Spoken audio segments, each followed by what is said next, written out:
I was doing late night deliveries during this particular shift. When I worked this job, I lived in the Poconos. It was very rural up there. I often found myself driving down the road surrounded by nothing but trees, just like this night, only it was dark and foggy this time. Driving down a shortcut to town that I had taken many times before, I slammed on the brakes when I saw somebody jump out from the bushes onto the road. The sickening bump and thump from the front of the car confirmed that I had hit the person. I put my hand to my forehead, cursing myself. I couldn't believe what had just happened. I just hit a person. I got out of my car and checked to see if they were all right. There was a man wearing a black hoodie with the hood up as he lay motionless by the car tire. I had no idea what to do at this point. I was panicking. Why the hell was this guy in the middle of nowhere?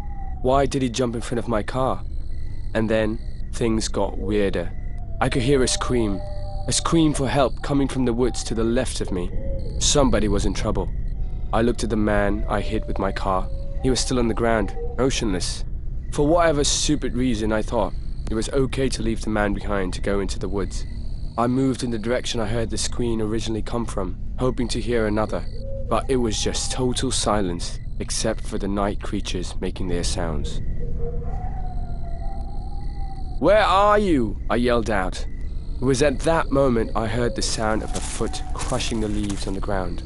I turned in the direction of the sound, and even in the dark and foggy weather, I could still make out the figure of somebody hiding behind a tree opposite me.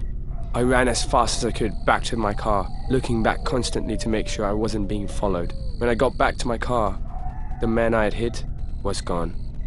I didn't stick around to wonder where he'd gone. I just got back in my car and proceeded down the road. My heart was racing the whole drive through, but I still ended up delivering the pizza. I got to the house, and when I rang the bell, a middle-aged woman answered.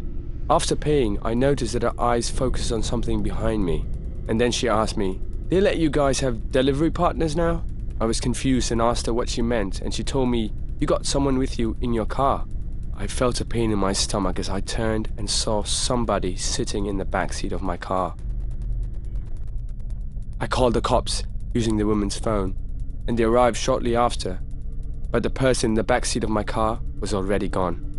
The scariest thing about this whole story, the police found a blood-stained knife on the floor of my car, where the man had been hiding. This memory still haunts me every day, and I can genuinely tell you, it's painfully scary just to imagine how things could have turned out if I hadn't made the delivery.